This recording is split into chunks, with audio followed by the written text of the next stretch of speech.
Shalom, selamat sore Bapak Ibu sekalian. Selamat berjumpa kembali dengan saya Dulu News dalam pemberitaan online. Sebelum kita mulai lebih jauh, saya akan mengundang dulu Bapak Ibu sekalian untuk hadir di acara ini bersama-sama dengan saya, dan kiranya acara ini memberkati Bapak Ibu sekalian di sore hari ini. Saya akan mengundang dulu sambil Bapak Ibu sekalian mendengar worship.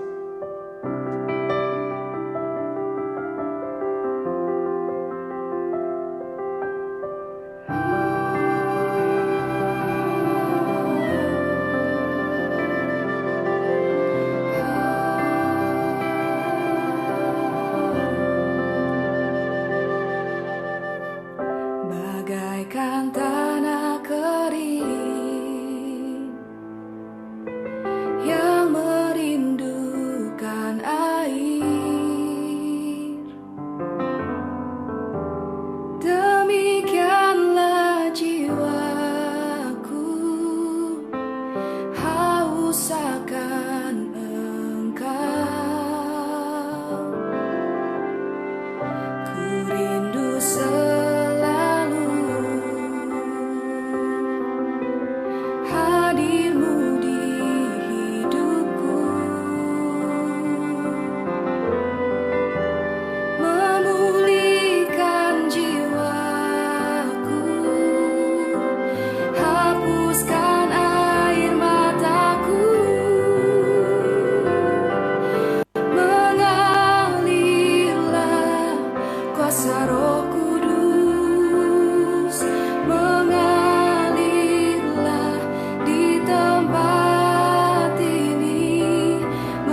Maaf. Ya, selamat sore Bapak Ibu sekalian, apakah suara saya cukup terdengar dengan jelas sore hari ini? Tolong informasikan kalau suara saya terlalu menggema atau terlalu mendenging. Saya mohon feedback dari Bapak Ibu sekalian, masukan. Karena saya akan terus mengerjakan perbaikan di sana sini supaya maksimal penyiarannya. Oke, kita akan mulai sesaat lagi. Selamat sore semuanya, silakan saling menyapa satu sama lain di acara ini. Selamat sore Ibu Vicky, Bang Kutoy. Selamat sore Ibu Monika Bangun. Selamat sore Ibu Lita. Selamat sore Ibu Meling. Ibu Meling ini baru berulang tahun loh hari ini. Kiranya Tuhan kita memberkati berlimpah-limpah kehidupan Ibu. Di mana Ibu ditempatkan, biarlah penyertaan Tuhan yang ajaib dan dahsyat menyertai Ibu. Kiranya juga berkat melimpah-limpah dalam kehidupan Ibu, berkat jasmani dan berkat rohani. Amin. Dan selamat sore kepada Lopis Andrea, Shalom Ibu Rebecca Boru, Shalom Ibu JB, Shalom juga Ibu dan Ibu Eva Joy, juga Ida dari Malaysia, Pak Riki dari Jakarta, Ibu Febe dari Tambun Bekasi, Shalom. Selamat sore semuanya, Happy Sunday ya Ibu Ruth dari Malaysia dan Penny dari Malaysia juga. Jelas banget ya, terima kasih, puji Tuhan, mudah-mudahan tidak berdengung. Saya sering kali habis acara ini, saya sering kali ngotak-ngatik lagi Bapak Ibu sekalian agar memberikan yang terbaik. Baik, kita akan menyambung kembali bahasan kita minggu yang lalu. Kemarin mengenai perceraian, topik yang sangat sensitif sebetulnya, tapi saya percaya kalau kita tanggapinya dengan kebenaran firman Tuhan, semuanya ada pemulihan. Amin. Jadi kita mengharapkan semua yang mengikuti acara ini, bahkan kalau di tengah-tengah rasa-rasanya kita perlu berdoa, kita akan doakan. Kita perlu berdoa sungguh-sungguh agar setiap hal yang mengikuti acara ini semuanya mendapatkan yang namanya pemulihan dari Tuhan tanpa terkecuali. Baik, saya tidak sabar untuk meneruskan acara ini. Sebelumnya mari kita berdoa. Haleluya, Bapa Surgawi, kami bersyukur kami boleh berkumpul kembali, kami boleh menikmati hadirat-Mu, kami boleh menikmati kasih-Mu. Engkau kuasai kami dengan kasih-Mu itu yang tak berkesudahan. Kau liputi kami dengan kasih setia-Mu hingga kami hanya berfokus kepada kasih-Mu itu dan tidak dengan yang lain. Bapak, silakan berkata-kata, penuhkan hati kami dengan isi hati-Mu, buat kami mengerti apa yang sedang Kau bagikan ini. Kami sekarang kesampingkan setiap tuduhan, dakwaan, setiap beban. Kami mau pikul setiap kuk yang Kau nyatakan agar kami beroleh kasih karunia-Mu, beroleh anugerah-Mu, bahkan beroleh pemulihan yang dari-Mu. Terima kasih Tuhan Yesus, kami juga bersyukur Engkau yang membangkitkan kami menjadi anak-anak Allah. Engkau dan Roh-Mu juga yang membuat kami hidup berdasarkan pimpinan-Mu. Mari Tuhan, firman-Mu adalah kebenaran yang memerdekakan. Merdekakan kami dari setiap tuduhan dan dakwaan, dan juga kami diperuntukkan hanya untuk kerajaan Allah. Kami hidup untuk berbuah lebat, dan kami hidup untuk dijadikan sebagai mempelai Kristus. Kami juga bersyukur kepada Engkau Roh Kudus, Kau yang menjagai kami, menghibur kami, bahkan memberikan perlindungan yang dahsyat bagi kami. Kami dilindungi, kami dicintai, kami dihormati oleh Allah karena Engkau. Terima kasih Roh Kudus, dalam nama Tuhan Yesus kami mengucap syukur. Haleluya. Amin. Baik, selamat bergabung kembali. Silakan juga Bapak Ibu sekalian merepost ulang kembali acara ini bila memberkati Bapak Ibu sekalian, dan silakan juga untuk mengadakan nonton bareng sama-sama dengan saudara, Bapak Ibu dan teman-teman terkasih. Oh, social distancing ya, nggak boleh. Maksudnya nonton bareng di Facebook kan ada watch party, silakan dipergunakan watch party. Dan terima kasih secara khususnya kepada adik saya terkasih Rena Ganda Wijaya atas kadonya ini dengan memberkati saya. Terima kasih, saya nanti akan buka setelah acara ini beres. Tuhan berkatimu berlimpah-limpah ya Rena. Terima kasih. buat doa Bapak Ibu sekalian. Saya di usia yang ke-25 tahun ini, puji Tuhan, kami beroleh berkat yang berkelimpahan karena perhatian dan kasih yang disampaikan kepada kami. Baik, kita akan mulai tentang apa solusi perceraian jadinya. Apakah yang harus dilakukan dari setiap orang yang bercerai? Nah, mengingat betapa mudahnya seseorang terjatuh ke dalam kubangan perzinahan. Karena itu pembinaan keluarga hendaknya sejak awal anak-anak muda diajar tentang kebenaran-kebenaran tentang pernikahan ini. Penyerahan total kepada Tuhan, mencari kehendak Tuhan, berjalan dalam roh dan kebenaran, menikah atas pilihan Tuhan, belajar setia, dan memegang sumpah pernikahan. Tetapi mereka yang sudah terlanjur jatuh ke dalam kumpulan orang-orang bercerai, ada dua pilihan baginya. Berusaha rujuk kembali kepada suami atau istrinya yang ditinggalkan kalau istri dan suaminya belum menikah. Itu pilihannya ya, belum menikah lagi. Dan yang kedua, atau memilih untuk hidup sendiri dan mempergunakan waktu hidupnya untuk melayani Tuhan, bebas dari ketakutan dan beban. Memang ini dua langkah yang sama-sama serius, sama-sama ada risiko.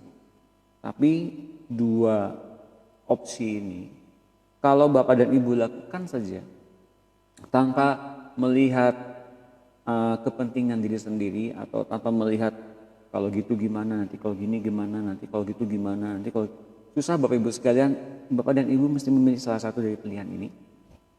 Terserah nanti Tuhan mau ngapain, tapi yang paling penting adalah cari hidupmu untuk pengarahan dari Tuhan. Kalau Tuhan menyuruh sesuatu untuk kita berdiam diri.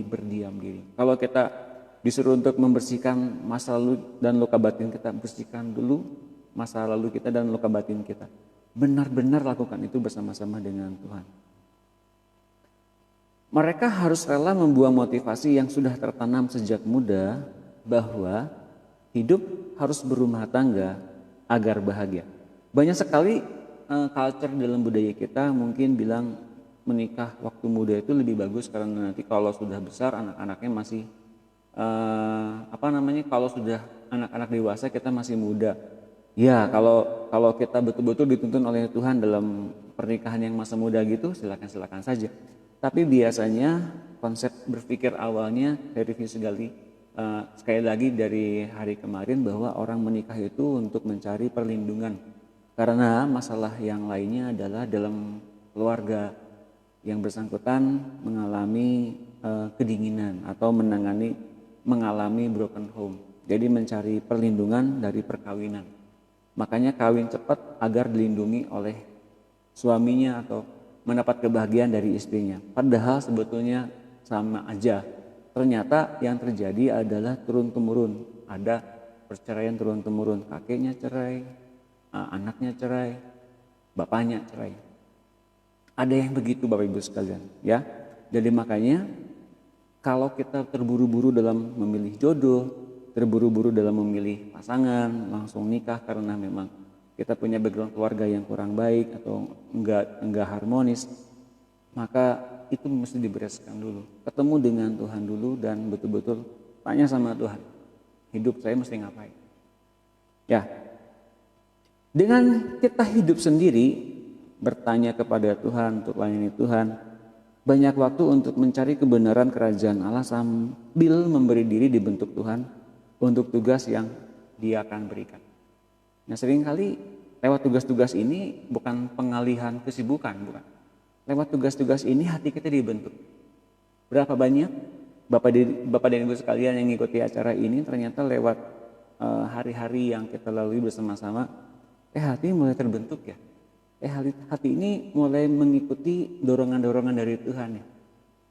Tanpa sadar, tanpa saya didoain sama Pak Doni, tiba-tiba saya kok ngerasa kelepasan sendiri ya. Ada yang ngasih tahu, udah ampuni aja, udah lupakan aja. Tiba-tiba doa sendiri.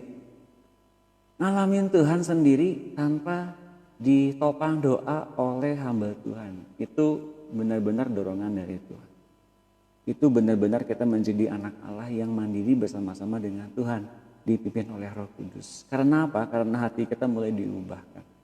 Tidak dengan hati yang lama. Tuhan bicara tidak dengan hati yang lama. Tuhan bicara dengan hati yang baru, dengan sejarah yang baru. Sejarah yang lama dan hati yang lama seringkali membuat kita menjadi orang-orang tertuduh, terdakwa, bahkan seringkali kita punya rasa bersalah yang berkelebihan. Tapi Tuhan kita tidak demikian. Tuhan kita selalu berprospek ke depan. Bahkan kalaupun ada tentang masa lalu, Ia akan betul-betul bereskan itu dari hidup kita. Hingga kita menjadi anak-anak Allah yang tidak tertuduh lagi. Oke, bedakan gitu ya. Di hati yang baru itu seringkali kita punya berbagai macam janji-janji, firman, kebenaran. Kalau di hati yang lama seringkali tuduhan, dakwaan, rasa bersalah, dan beban. Tapi kalau di hati yang baru, selain tadi saya bilang, yang paling jelas adalah hook yang kita harus pakai dari Tuhan. Tuhan memberikan kepada kita hook untuk kita memberikan kepastian jalannya kemana, mesti ngapain, mesti lakukan apa. Dan ternyata lewat proses hidup berjalan dipimpin oleh Tuhan itu, hati kita semakin diubahkan, hati kita semakin ringan. Tidak menjadi jalan yang mulus tol gitu ya, lurus lempeng sejahtera begitu mudahnya, tidak. Tapi saya rasa lewat tuntunan Tuhan setiap hari kita diberikan kelepasan dari masa lalu kita. Benar-benar kita diberikan kelepasan dari Tuhan kalau kita memberikan kepada Tuhan keleluasaan untuk merubah hati kita sepenuhnya. Kita buka 1 Korintus 7:8, 1 Korintus 7 ayat 8. Tetapi kepada orang-orang yang tidak kawin dan kepada janda-janda aku anjurkan supaya baiklah mereka tetap dalam keadaan seperti aku. Paulus menganjurkan bahwa orang-orang yang tidak kawin dan kepada janda-janda lebih baik nggak usah kawin lagi atau nggak usah kawin. Oke? Karena apa? Karena dia lihat waktunya sudah mepet. Mepet kenapa? Mepet untuk banyak pekerjaan di luar sana yang dibutuhkan untuk orang-orang itu ngalamin Tuhan. Nah, kalau kita lihat bahwa sebetulnya yang paling penting, ayo, yang penting Tuhannya mau ngapain dalam hidup kita. Terserah nanti mau Tuhan suruh kawin lagi, mau Tuhan suruh diam aja nggak usah kawin lagi. Yang penting Tuhannya yang jadi Tuhan atas hidup dan tubuh kita. Nah, saya mau bagiin sedikit dari cerita nih dari teman kita, dari rekan kita yang ikut online. Sejak di hari pertama dia bilang, aku jadikan kau Tuhan masuk dalam hati saya, kau jadikan Tuhan jadi hidup, Tuhan atas hidup dan tubuh saya. Engkau ada juru selamat saya. Mungkin simple ya, saya hanya bagiin dengan perkataan begitu simple. Tapi ternyata ketika kita bilang Tuhan adalah Tuhan atas hidup dan tubuh saya, dalam pengertian dia mungkin belum terlalu jelas, tapi sebetulnya Tuhan telah menjadi kepala atas tubuh dan hidup orang tersebut. Jadi bayangin kalau suatu rumah yang jaganya Tuhan gitu, seluruh rumah yang jaganya Tuhan. Jadi ketika ada maling masuk, ada rampok masuk, ada sampah berkeliaran, Tuhan seringkali yang punya rumah bilang ini, itu beresin, itu sapuin, tuh ada maling, nggak boleh maling masuk, kunci pintunya, nggak boleh masuk. Nah Bapak Ibu, dengan hidup yang semudah itu dan sesimpel itu, ternyata kita diberikan kesempatan untuk kita mengetahui kerawanan, bahaya sesuatu yang perlu kita sadari. Oh ada sampah, beresin. Kalau tiba-tiba sampah menggunung dan tiba-tiba sampahnya nggak bisa kita tangani, itu sampah menjadi limbah yang merusak rumah kita. Dan kalau ada maling masuk tanpa kita sadar, maling itu bisa mengambil barang-barang yang berharga yang kita butuhkan. Barang berharga yang kita butuhkan. Kalau di dalam pengertian, kalau maling-maling ternyata itu mengambil di dalam tubuh kita yang kita butuhkan apa? Damai sejahtera, harapan, bahkan iman.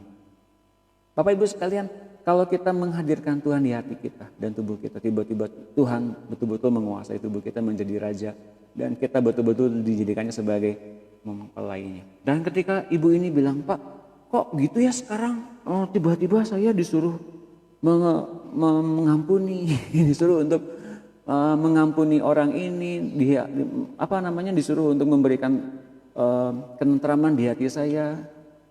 Semuanya mesti Tuhan yang atur. Padahal kan saya nggak lagi didoain oleh hamba Tuhan atau oleh Pak Doni. Lah iya, sekarang kan yang menjadi rumah atas hidup dan tubuh kita, kepalanya kan Tuhan. Jadi dia yang punya kehendak. Jadi dia sangat cemburu, maka ketika ada hal-hal yang kotor-kotor gitu, dia langsung tangani. Dan dia butuh kerjasama dengan kita semua.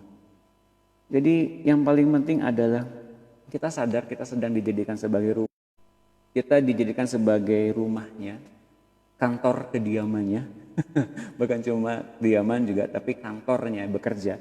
Pusat kehendak Allah ada dalam tubuh kita ini. Jadi kalau ada sesuatu yang salah, dia pasti tahu dan dia pasti koreksi.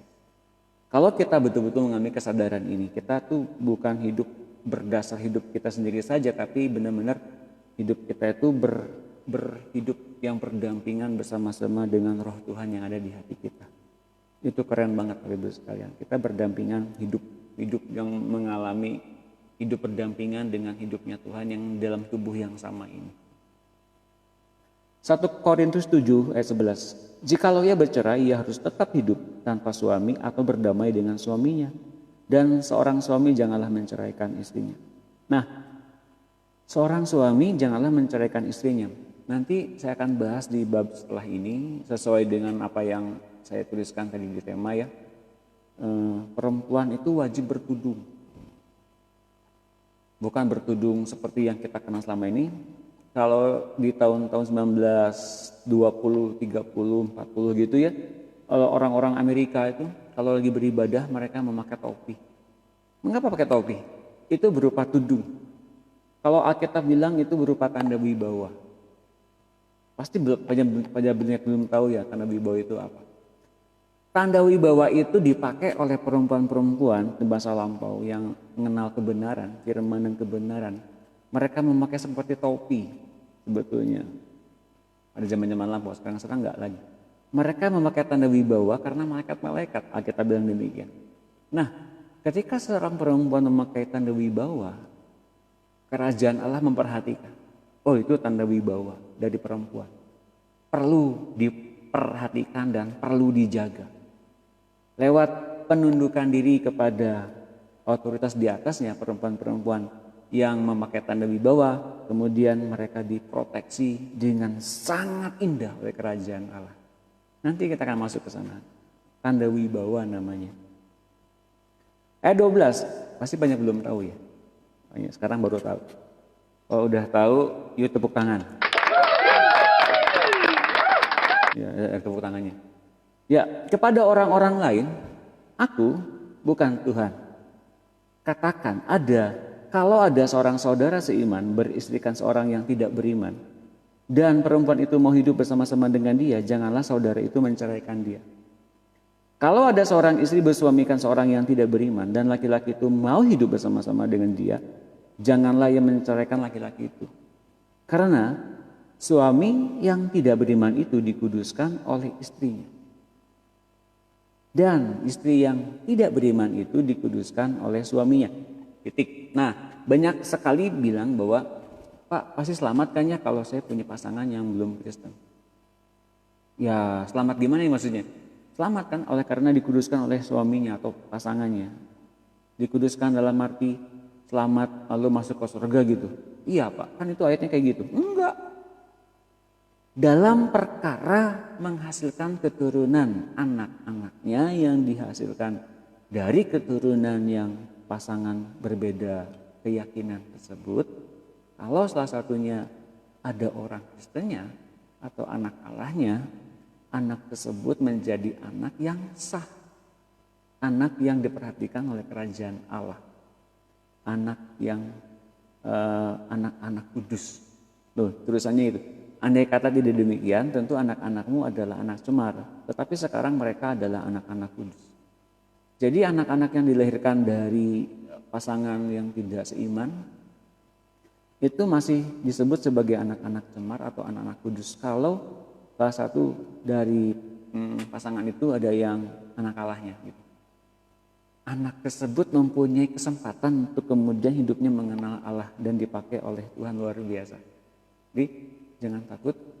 Apalagi sekarang kalau yang saya lihat banyak masalah di sini ya Pak, pasangan saya bukan seorang Kristen, bukan seorang anak Allah. Ya, itu kalau kita lakukan di masa lampau ya sudah. Sekarang bagaimana caranya kita bisa membuat kerajaan Allah, memproteksi warga kita, rumah tangga kita, bahkan anak-anak kita. Dan dengan cara kita benar-benar mengalami dekat, bukan saja dekat tapi penuh dengan kealahan. Nah, di acara ini sebetulnya kita sedang masuk ke dalam ngalamin Tuhan, kenal siapa Tuhan, dan kemudian kenal dan juga Tuhan kenal sama kita. Jadi bukan seperti hal-hal mungkin yang seperti diharapkan, orang jadi religius, orang jadi kenal ritualnya, enggak. Tapi kita sekarang ini lebih ke aplikasinya, bagaimana caranya kita ngalamin Tuhan dan kenal, dan Tuhan kenal sama kita, dan Tuhan ngadain hubungan pribadi dengan kita. Itu yang sedang kita kerjakan. Hingga masalah apapun Bapak Ibu sekalian, asal kita dekat dengan Tuhan dan kita betul-betul mengenal Tuhan, betul-betul berjalan bareng dengan Tuhan, masalah-masalah seperti begini bisa diselesaikan dengan Tuhan. Sebagai perempuan, Anda harus tahu, Anda harus melepaskan beban-beban itu kepada Tuhan, kepada kepala kita. Ya, Tuhanlah yang menudungi kita dengan kuasanya, dengan hadiratnya. Kalau kita berjalan dengan Tuhan tapi kita nyimpan beban, sama aja bohong Bapak Ibu sekalian ya. Jadi saya harapkan semua belajar untuk memberikan beban itu kepada Tuhan. Tuhan, saya nggak bisa jalan sendiri ya, Tuhan juga tahu. Ini ambil semua beban saya. Nah itu yang Tuhan mau justru, agar kita memperoleh kuk dari Tuhan. Tuhan yang mengarahkan kita ke sana, ke sini, mesti ngomongin gini, mesti ngomongin gitu. Tuhan tahu persis bagaimana membuat orang-orang bertobat, berubah. Orang-orang yang kita rindukan pun nggak lama kemudian akan diubah. Kalau hati kita diubahkan terlebih dahulu. Ingat prinsipnya, sebelum kita merubah orang lain, kita mesti minta diubahkan oleh Tuhan terlebih dulu. Ini keren banget prinsipnya. Kita mengharapkan pasti di sana orang berubah dong, kenal sama Tuhan dong. Gimana sih gitu ya? Tapi sebetulnya kita belum ngalamin Tuhan. Nah, Tuhan mau agar kita diubahkan lebih dulu, agar berdampak lebih besar, lebih hebat bagi orang lain yang menuntut perubahan-perubahan itu. Orang-orang di luar sana butuh role model, butuh teladan. Kita tampilkan teladan yang baik, yang dari Tuhan, agar mereka mengenal siapa Tuhan lewat hidup kita. Tepuk tangan buat Tuhan. Ya, itu efeknya kayak gitu tuh. Ya. Nah, 1 Kor 7 ayat 15. Tetapi kalau orang yang tidak beriman itu mau bercerai, biarlah ia bercerai. Dalam hal demikian, saudara atau saudari itu tidak terikat. Tetapi Allah memanggil kamu untuk hidup dalam damai sejahtera. Sebab bagaimana engkau mengetahui, hai istri, apakah engkau tidak akan menyelamatkan suamimu? Atau bagaimana engkau mengetahui, hai suami, apakah engkau tidak akan menyelamatkan istrimu? Nah yang pasti sekarang kita tahu tindakan kita, kalau kita belum mengerti bagaimana caranya dipimpin oleh Roh Kudus, bagaimana caranya dipimpin oleh Tuhan, kita benar-benar mengalami berjalan enggak ke arah yang pasti gitu.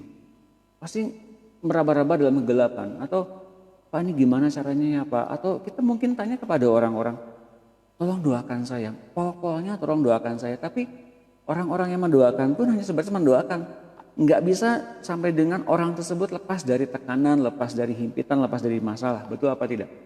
Oleh karena itu, sekarang yang paling penting, semua orang mesti ngalamin Tuhan. Hingga betul-betul setiap orang yang ngalamin Tuhan tuh ngerti Tuhan sedang mimpin jalan-jalannya.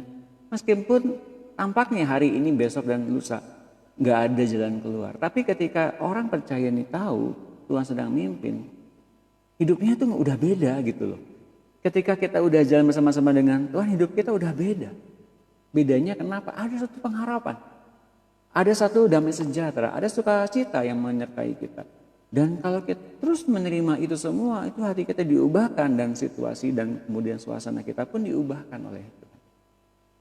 Jadi kalau kita sekarang ngikutin prosesnya, dan memang itu yang paling sulit bagi semua orang, boleh saya katakan, yuk kita nikmati prosesnya. Betul? Prosesnya memang gak enak, tapi proses berjalannya dengan Tuhan itu yang membuat kita bisa lepas dari masa lalu. Sementara masa lalu itu mengikat kita, nggak bisa berjalan terus-terusan karena bebannya banyak. Tapi ketika kita betul-betul mengikuti alur pimpinan Tuhan, hati kita diubahkan semakin banyak, semakin sering kita berkenalan dengan Tuhan, semakin tahu kita hatinya Tuhan, cara pandang kita diubahkan lama-lama, situasi, suasana sekitar kita pun diubah. Amin. Nah, saat itulah kita bisa menyelamatkan pasangan kita. Menyelamatkan pasangan yang kita kasih yang mungkin belum dalam Tuhan. Pasangan yang kita selamatkan ternyata diperoleh dari hatimu diubahkan terlebih dahulu. Agar tahu, agar Tuhan melihat adanya satu potensi dimanapun ketika ada anak-anak Allah mulai mempunyai kesadaran penuh. Tuh, ada satu anak Allah yang sedang berkuasa di bumi. Dia sedang menyebarkan di mana-mana dampak yang indah. Orang-orang bisa mengenal Allah lewat dia. Bapak Ibu sekalian, kerajaan Allah itu butuh orang-orang seperti itu. Kalau kita begitu banyak memunculkan pesimisme, memunculkan ketakutan, melihat bebannya begitu banyak, stres kita. Kita punya membuat hati kita, hidup kita menjadi mengerikan setiap hari. Tidur malam gak bisa, bangun cepat-cepat, tidurnya kurang. Lama-lama mati juga, depresi. Nah, Bapak Ibu sekalian, itu yang diinginkan oleh roh jahat. Kita mati lebih cepat. Tapi Tuhan menginginkan kita berbuah lebat dan hidup lama di bumi ini untuk berbuah lebat. Ya, pastikan kita mengalami hidup itu bersama-sama dengan Tuhan. 1 Korintus 7 ayat 39. Suaranya tiba-tiba kecil? Enggak. Apakah betul suara saya tiba-tiba kecil? Istri terikat selama suaminya hidup. Kalau suaminya telah meninggal, ia bebas untuk kawin dengan siapa saja yang dikehendakinya, seorang itu seorang yang percaya. Tetapi menurut pendapatku, ia lebih berbahagia kalau ia tetap tinggal dalam keadaannya. Lagi pula aku berpendapat bahwa aku juga mempunyai roh Allah. Ya, jadi sudah jelas ya, kalau ternyata kita boleh menerima perkawinan lagi, syaratnya pasangan kita yang sudah bercerai itu mati. Masa kita doakan, Tuhan biar kawin lagi, matilah dia. Oh ya, nggak seperti begitu kan? Nggak boleh tuh, nggak boleh membuat orang jadi mati, jadi rugi, nggak boleh. Jadi berikan hidup kita kepada Tuhan seluruhnya, biar dia take over seluruhnya hidup kita dan dia mengatur hidup kita. Nantinya gimana terserah Tuhan. Pokoknya betul-betul masa lalu kita benar-benar dihapus sempurna oleh hidupnya Tuhan. Ya. Oke, sampai saat ini jelas ya semua ya. Jelas sekali. Dan kita akan masuk ke dalam bab berikutnya, yaitu perempuan dan tudungnya.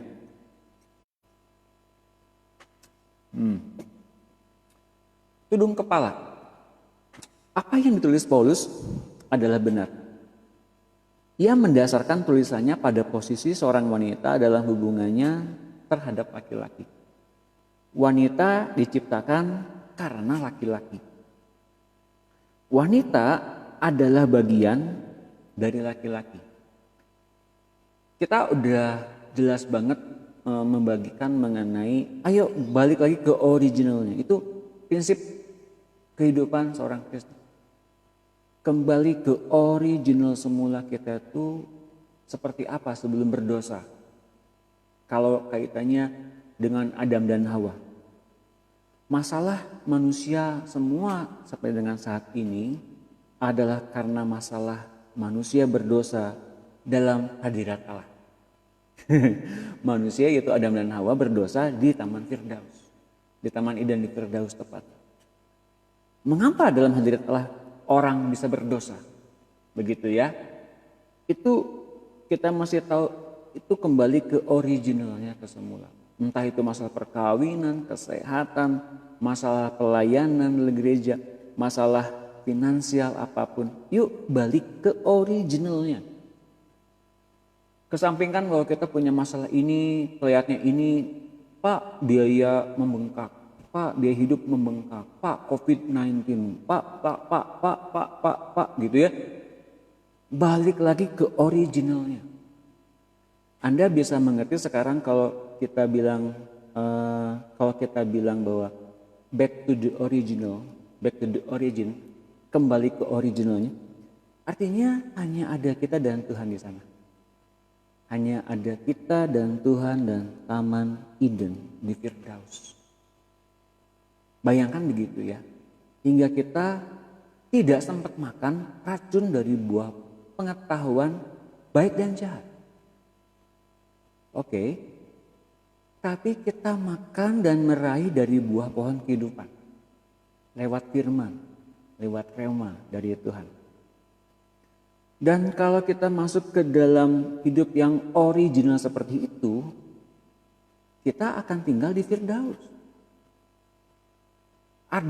Adanya ular di Firdaus itu memang kegelapan ada di dunia, sudah ada kegelapan di dunia. Tapi kenapa Tuhan biarkan? Tuhan biarkan agar di dunia, manusia yang hidup di dunia itu lulus sebagai pemenang.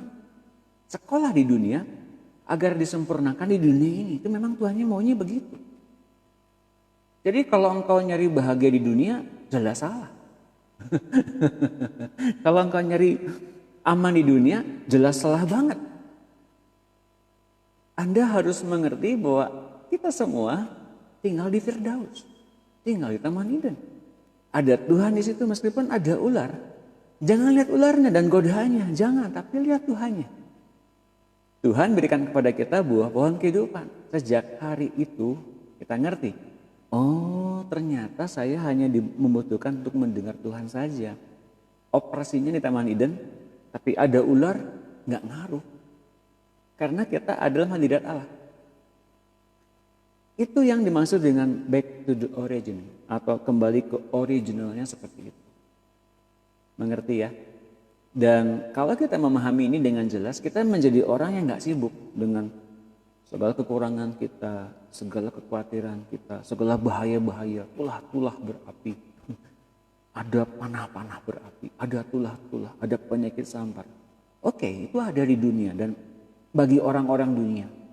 Tapi bagi anak-anak Allah, enggak begitu. Amin. Ya, saya harapkan semua mengalami ketenangan ini sekarang. Entah itu badai perkawinan, badai rumah tangga, badai finansial, badai pekerjaan, badai pelayanan, badai sakit penyakit. Semua orang berhak untuk mendapatkan ketenangan bersama-sama dengan Tuhan. Dan Tuhan berikan ketenangan loh. Pikulah kuk yang kupasa. Belajarlah pada aku karena aku lemah lembut. Tuhan tuh membiarkan dirinya terbuka agar kita mau belajar. Ngalamin. Ini kuk yang kupasang itu ringan loh, nggak berat. Kita ngikutin Tuhan tuh, Tuhan sudah berikan segala-galanya juga, diperlengkapi dengan indah. Jadi please, sekarang kita kesampingkan semua yang membuat kita tuh seperti tertekan, depresi dan sebagainya. Hadapi Tuhan dengan hati yang gembira, dengan hati yang riang, hati di tengah-tengah hari-hari sejuk, bukan hari-hari yang penuh dengan badai.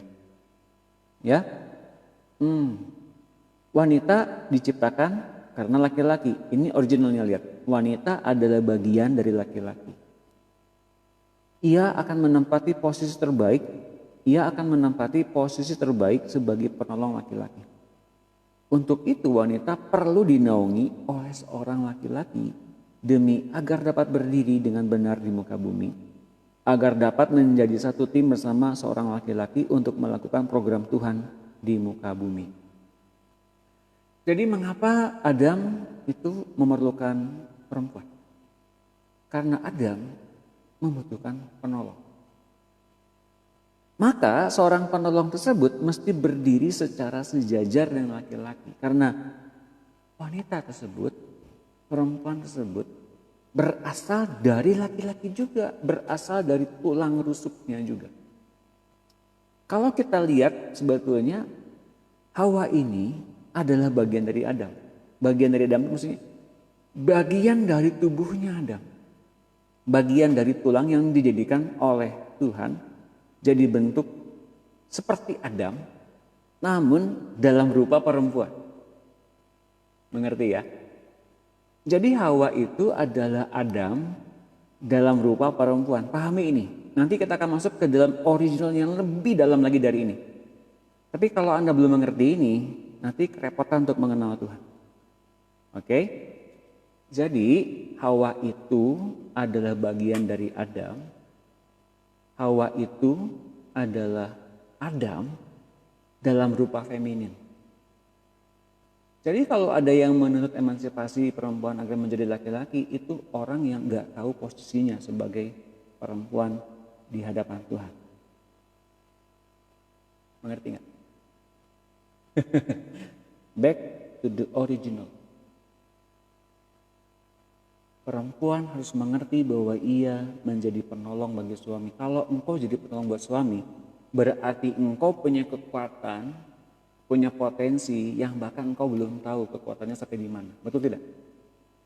Nah, oleh karena itu, maka Tuhan menciptakan Hawa dari Adam. Tuhan tidak menciptakan Hawa dari tanah, di debu tanah kembali, dibikin patung gitu, lalu dihembuskan nafasnya di patung itu, lalu patung itu hidup. Enggak seperti itu.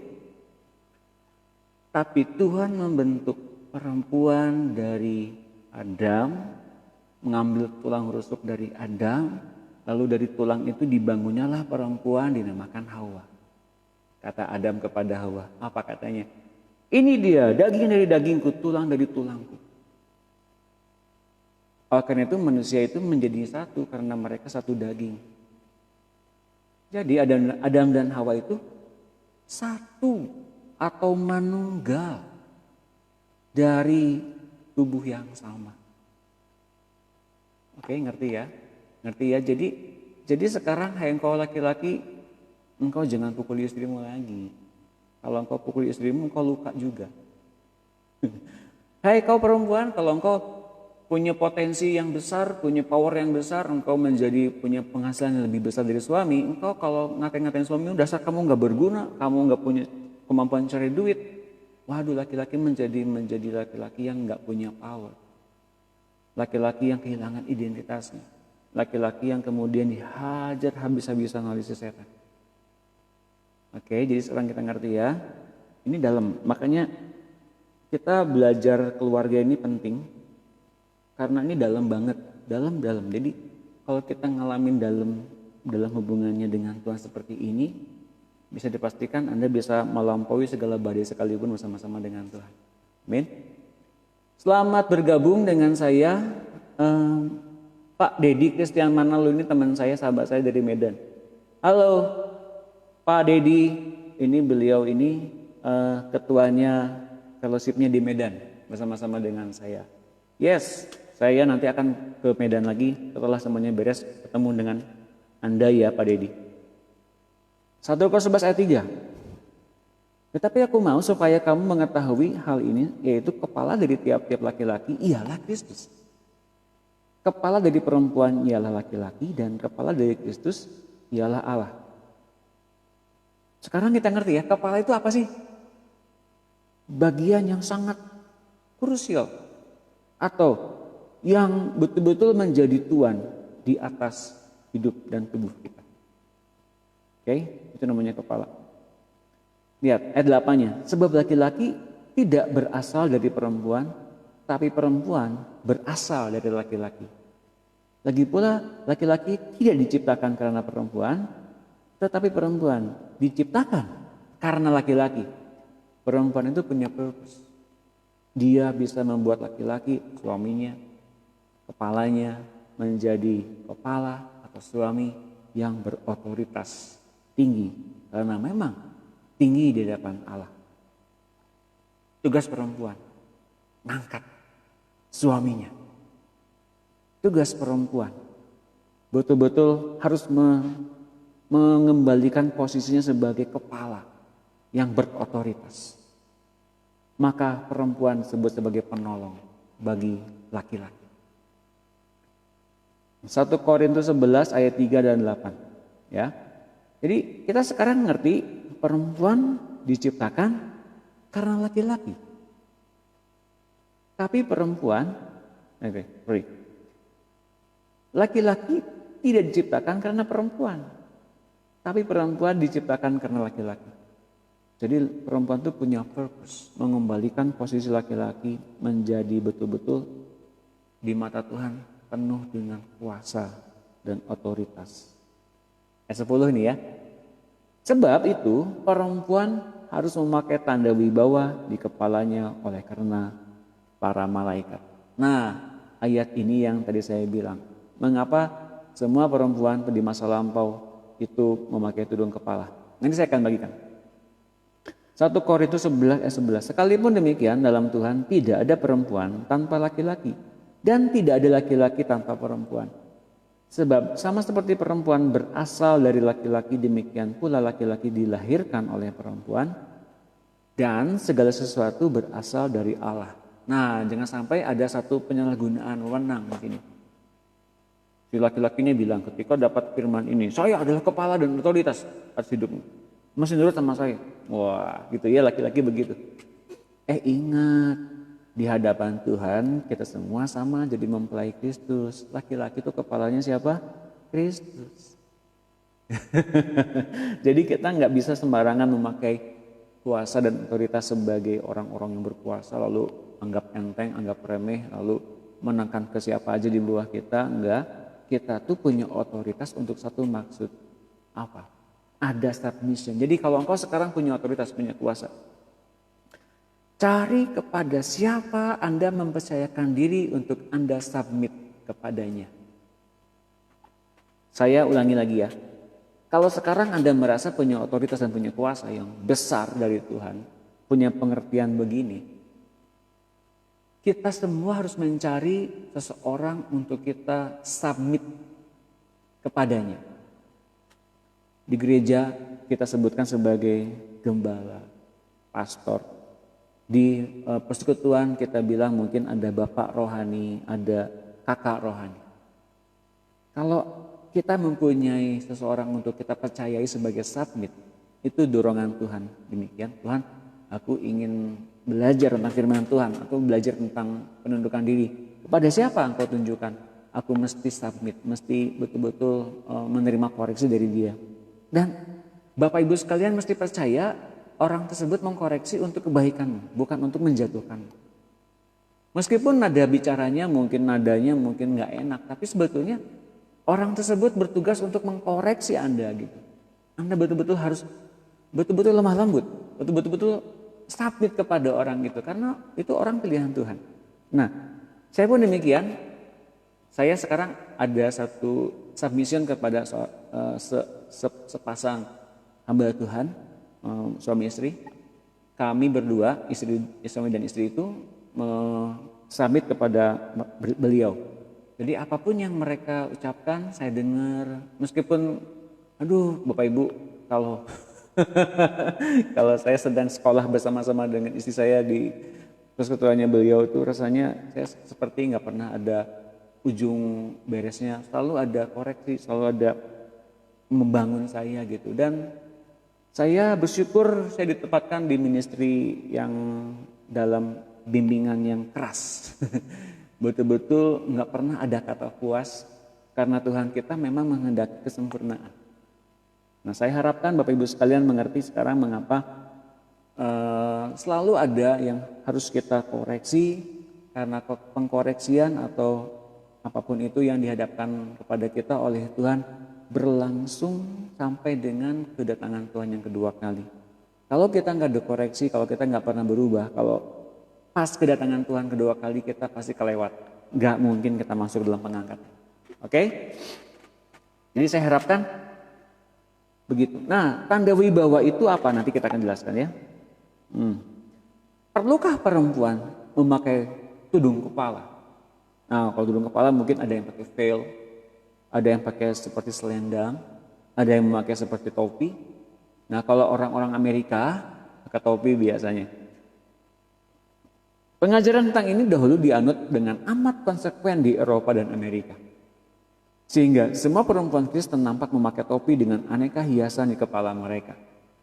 Sementara pria menanggalkan topi masing-masing dan menaruhnya bersama mantel atau payung mereka di serambi dalam gereja atau sebuah rumah atau gedung pertemuan. Zaman berganti dan perempuan malas mengenakan topi karena mereka anggap itu model kuno. Sebenarnya ini bukan masalah model, tapi tanda perempuan terhormat itu tunduk di bawah otoritas suaminya. Tudung kepala itu menjadi sarana untuk mengingatkan setiap perempuan akan posisi mereka terhadap suami.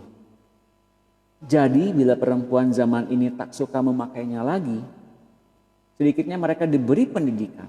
Kalaupun nggak pakai topi di gereja, sedikitnya diberi pendidikan yang jelas di dalam suatu jemaat agar cara hidup mereka benar-benar mencerminkan penundukan diri terhadap suami. Kalau engkau tunduk pada suamimu, itu engkau tandanya mengasihi Tuhan. Begitu loh. Wow, ini berarti ada satu breakthrough nih dalam hubungan kita sore hari ini ya dengan Tuhan ya. Dan saya harap batas-batas itu sekarang mulai terlepas. Tidak ada lagi yang menjadikan kita terbatas bersama-sama dengan Tuhan. Kita doa bentar dulu ya, kita doa dulu ya. Haleluya, Tuhan, kami sekarang minta Engkau yang menghalau selubung-selubung dalam hati kami. Selubung-selubung tentang ketidakpercayaan, tentang ketidaktaatan kepada kepala kami. Kami mohon roh pemberontakan itu Kau hapus. Selubung-selubung itu Engkau hapus. Engkau ambil dari hati dan pikiran kami. Mari, bagi Bapak Ibu sekalian yang mempunyai selubung-selubung yang rasa masih ada jauh dari Tuhan atau masih belum mengalami hubungan yang penuh dan erat bersama-sama dengan Tuhan, mari. Angkat tanganmu di hadirat Tuhan dan biarlah Engkau Tuhan yang mencurahkan roh yang membebaskan kepada mereka semua yang percaya, yang menginginkan terlepas, selubung-selubung itu terlepas, tersingkap, ketidakpercayaan, ketidaktaatan, pemberontakan, dan juga roh kanker turun-temurun, perceraian, yes, lenyap keluar dalam nama Tuhan Yesus. Mari Roh Kudus Kau bongkar semua selubung-selubung itu lenyap keluar. Ganti dengan tanda wibawa eloknya seperti mempelai Kristus, buat mereka mengalami dan ditudungi oleh Tuhan. Yes, tidak ada pemberontakan, tidak ada benih ketidaktaatan. Semuanya menjadi perempuan-perempuan yang lemah lembut, yang bijaksana seperti Roh Kudus. Buat mereka mengalami hadirat, buat mereka ngalamin kepenuhan Roh Kudus. Yes, terus sampai di hati mereka, sampai menggantikan tabiat karakter mereka penuh hidupmu dalam diri mereka Roh Kudus. Yes, buat mereka ngalamin pribadimu, buat mereka ngalamin anugerahmu, buat mereka semua ngalamin karakter. Yes, tambahmu bersyukur dan berterima kasih. Haleluya, amin. Yes, terusin. Pasti ada yang mengalami sesuatu. Setidaknya kalau engkau lagi berantem tadi siang bersama dengan pasanganmu, engkau mesti berbaikan dengan dia ya habis ini. Yes, 1 Korintus 11:4. Tiap-tiap laki-laki, kalau Anda sekarang punya masalah dengan hamba Tuhan, dengan gembalamu, beres betul-betul. Jangan sampai ada satu selubung yang nempel hingga membuat engkau jadi nggak terlindungi oleh hamba Tuhan itu. Ya, pesan. Tiap-tiap laki-laki yang berdoa atau bernubuat dengan kepala yang bertudung menghina kepalanya. Tetapi tiap-tiap perempuan yang berdoa atau bernubuat dengan kepala yang tidak bertudung menghina kepalanya. Sebab ia sama dengan perempuan yang dicukur rambutnya. Sebab jika perempuan tidak mau menudungi kepalanya, maka haruslah ia juga menggunting rambutnya. Tetapi jika bagi perempuan adalah penghinaan bahwa rambutnya digunting atau dicukur, maka haruslah ia menudungi kepalanya. Sebab laki-laki tidak perlu menudungi kepalanya, ia menyinarkan gambaran dan kemuliaan Allah. Tetapi perempuan menyinarkan kemuliaan laki-laki. Jadi perempuan-perempuan, kemanapun kau berada, engkau merepresentasikan kepalamu, yaitu suamimu.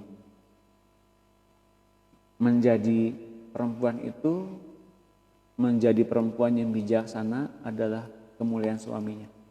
Kalau Anda pergi ke tempat-tempat dan orang-orang melihat Anda menjadi orang yang bijaksana, perempuan yang betul-betul membawa kemuliaan Tuhan, semua orang yang melihat engkau pasti memuji suamimu.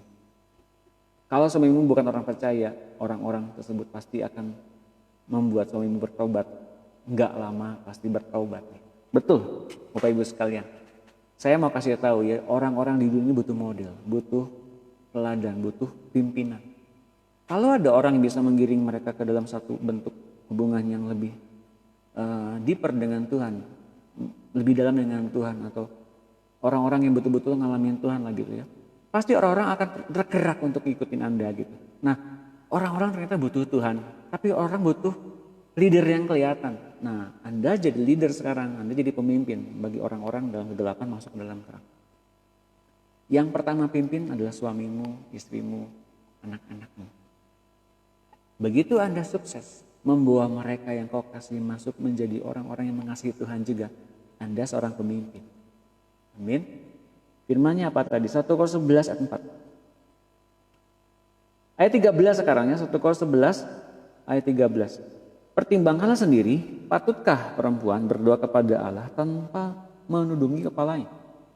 Bukankah alam sendiri menyatakan kepadamu bahwa kehinaan bagi laki-laki jika ia berambut panjang, tetapi bahwa adalah kehormatan bagi perempuan jika ia berambut panjang? Sebab rambut diberikan kepada perempuan untuk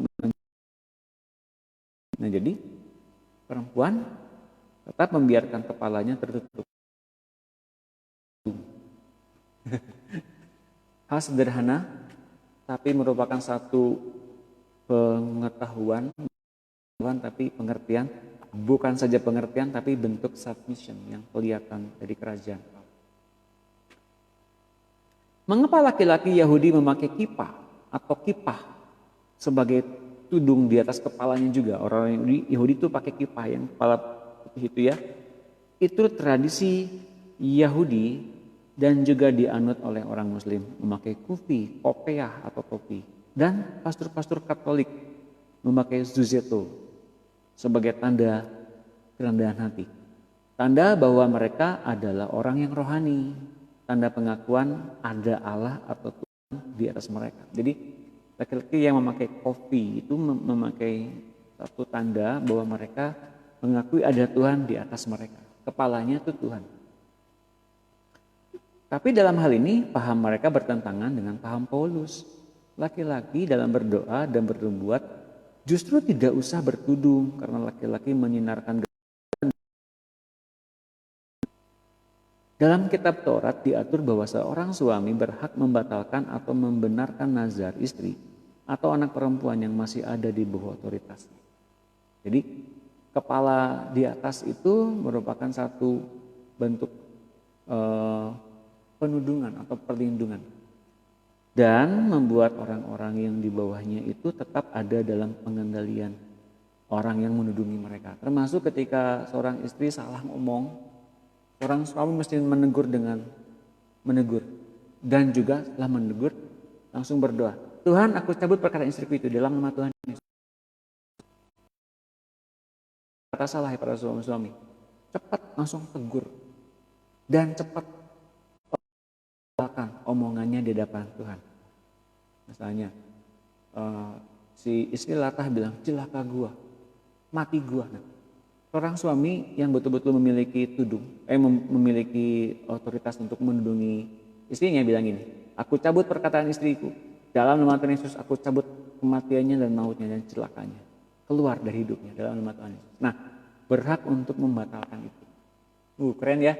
Jadi Bapak Ibu sekalian, terutama para bapak-bapak, Anda benar-benar diberikan otoritas dan kuasa dari Tuhan betul-betul untuk bukan mengendalikan istri, tapi membawa istrimu kepada posisi untuk menolongmu menjadi pribadi seperti Kristus yang lebih dahsyat, lebih indah, dan juga berhasil dalam setiap pelayananmu, pekerjaanmu, karirmu, profesimu, Bahkan bila kau berdagang, semua bangsa utara, barat, timur, selatan datang ke tempat kau berdagang dan kau makin dimuliakan karena istrimu itu. Gimana nggak keren tuh istri ya, Bapak Ibu sekalian ya. Makanya Bapak Ibu sekalian, saya kalau kemana-mana ya bawa istri saya itu memperlihatkan bahwa dia tuh selama hidup dengan saya, dia nggak pernah yang namanya tertekan, nggak pernah yang namanya tuh tersiksa gitu. Karena saya seringkali menguduskan dia dalam perkataan saya. Kau berharga istri, kau cintai, kau dikasihi, kau dihormati, dimuliakan. Dan ketika saya makin banyak ngomong gitu di dalam kehidupannya, semakin berubah loh, semakin tiap hari tuh banyak orang bilang, kok makin muda ya, kok makin cantik ya. Padahal sebetulnya dia jarang beli make up gitu, jarang sebetulnya. Tapi puji Tuhan loh Bapak Ibu sekalian, dimana kita betul-betul memperlakukan istri sebagai penolong yang betul-betul sepadan, artinya menempatkan dia sebagai orang yang bisa membuat kita tuh gemilang di hadapan Tuhan. Istri pun akan bisa lebih banyak membuat kita tampak di hadapan Tuhan tuh penuh dengan otoritas juga. Jadi nggak pernah kehilangan wibawa. Jadi perempuan rambutnya harus panjang ya, kalau bisa lebih baik panjang. Ya. Bilangan 30 ayat 3. Tetapi apabila seorang perempuan bernazar kepada Tuhan dan mengikat dirinya kepada suatu janji di rumah ayahnya, yakni pada waktu ia masih gadis dan ayahnya mendengar nazar dan janji yang mengikat diri anaknya itu, tetapi ayahnya tidak berkata apa-apa kepadanya, maka segala nazarnya itu akan tetap berlaku dan setiap janji mengikat dirinya akan tetap berlaku juga. Tetapi jika ayahnya melarang dia pada waktu mendengar itu, maka segala nazar dan janji yang mengikat diri anaknya itu tidak akan berlaku. Dan Tuhan akan mengampuni perempuan itu sebab ayahnya telah melarang dia. Nah perhatikan ini, seseorang yang ada dalam tudungan seorang kepala pasti akan diberikan satu, kalau ada yang salah dibenerin. Dan dibetulin di dalam alam roh, dibatalkan bisa dibatalkan. Jadi nggak terjadi sesuai dengan perkataan-perkataan si istri atau si anak itu ya. Pada pertanyaan nih, kalau dulu ada pada zaman Nabi dalam melihat perjanjian lama, wanita seperti itu dijadikan budak yang perempuan panjang itu ya.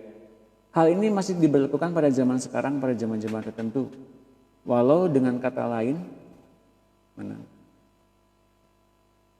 yaitu seperti kekerasan, poligami, kekerasan lainnya. Nah bagaimana dilihat zaman perjanjian baru untuk hal ini dan dalam pandangan Tuhan bagi anak laki-laki yang tidak melindungi dan menghargai, apalagi tidak menghormati pada wanita. Terima kasih Pak.